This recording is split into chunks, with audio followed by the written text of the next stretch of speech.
Assalamualaikum warahmatullahi wabarakatuh. Perkenalkan, nama saya Chelsea Natasha Indra dengan nomor BP 24101152630230. Di video kali ini saya akan menjelaskan tentang apa sih itu motherboard. Motherboard atau sering disebut juga sebagai papan induk adalah komponen utama dalam sebuah komputer atau perangkat elektronik lainnya yang menghubungkan semua komponen perangkat keras seperti hardware yang ada seperti prosesor CPU, memori, RAM, kartu grafis, dan perangkat input-output. Motherboard berfungsi sebagai jalur penghubung dan tempat bertemunya berbagai komponen untuk saling berkomunikasi dan bekerja sama. Motherboard memainkan peran penting dalam memastikan komputer atau perangkat elektronik dapat berfungsi dengan baik dan mengoptimalkan kinerja seluruh sistem.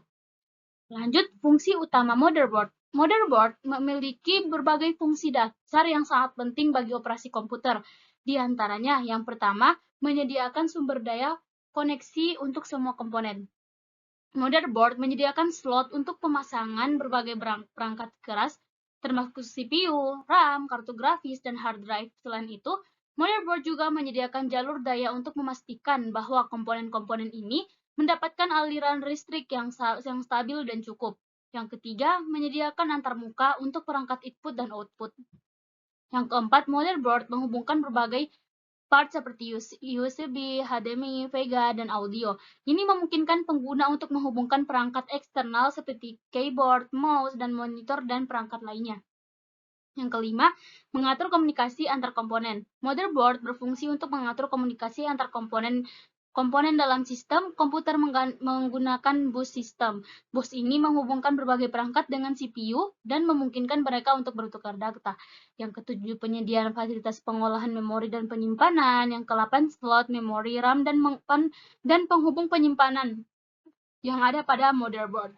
Lanjut, komponen utama yang ada pada motherboard.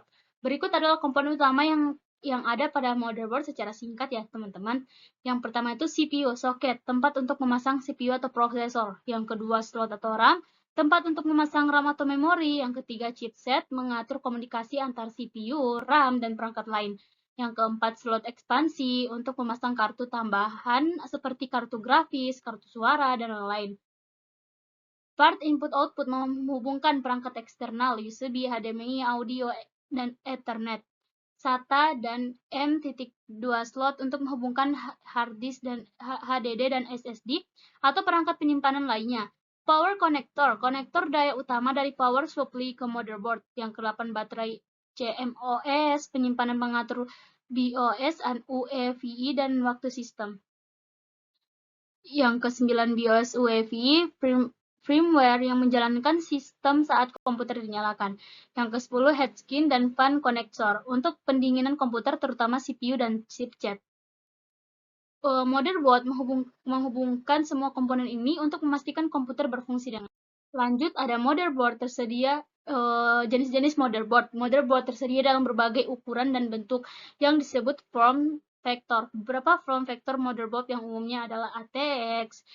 Yang kedua, ATX adalah form factor motherboard yang paling umum untuk desktop yang memiliki ukuran standar 12 kali 9,6 inci. Yang keempat, micro ATX lebih kecil dibandingkan dengan ATX ukuran 9,6 kali 9,6 inci dan cocok untuk sistem dengan ruang terbatas, tetapi tetap menawarkan slot ekspansi dan part input-output yang cukup. Yang kelima, mini ITX adalah motherboard paling kecil ukuran 6,7 kali 6,7 inci yang digunakan untuk komputer dengan ruang terbatas atau PC home theater. Meskipun ukurannya kecil, mini ITX masih mendukung CPU dan RAM serta beberapa slot ekspansi. Yang ke-7, EATX, dan yang ke-9, XL ATX dan SSI EFB yang digunakan untuk server atau workstation kelas atas. Lanjut, cara kerjanya gimana ya? Ketika komputer dinyalakan, motherboard menjalankan beberapa awal. Yang pertama, power on self test. Yang kedua, proses pertama yang dilakukan motherboard adalah POS, yang memeriksa apakah semua komponen penting seperti CPU, RAM, dan perangkat input-output berfungsi dengan benar. Yang ketiga, BIOS atau UEFI. Yang keempat, setelah POS, BIOS atau UEFI melakukan inisialisasi perangkat keras dan mempersiapkan sistem untuk memuat sistem operasi. Yang kelima, memuat sistem operasi, dan yang keenam, setelah inisialisasi BIOS atau UEFI mencari perangkat penyimpanan seperti hard disk atau SSD untuk memuat sistem operasi kemudian mengambil alih kontrol sistem dan mengolah perangkat keras dan perangkat lunak. Yang ketujuh, pengolahan komunikasi, dan yang ke-8, setelah sistem operasi berjalan, motherboard memastikan komunikasi antar komponen melalui bus sistem dan part input-output.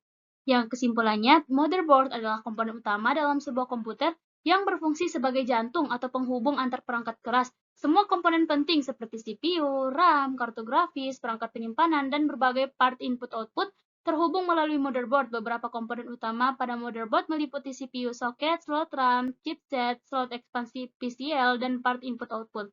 Motherboard juga memiliki berbagai fitur pendukung lainnya, seperti konektor daya, baterai CMOS, dan BOV UEFI yang memastikan pengaturan dan pengolahan sistem dapat berjalan dengan lancar.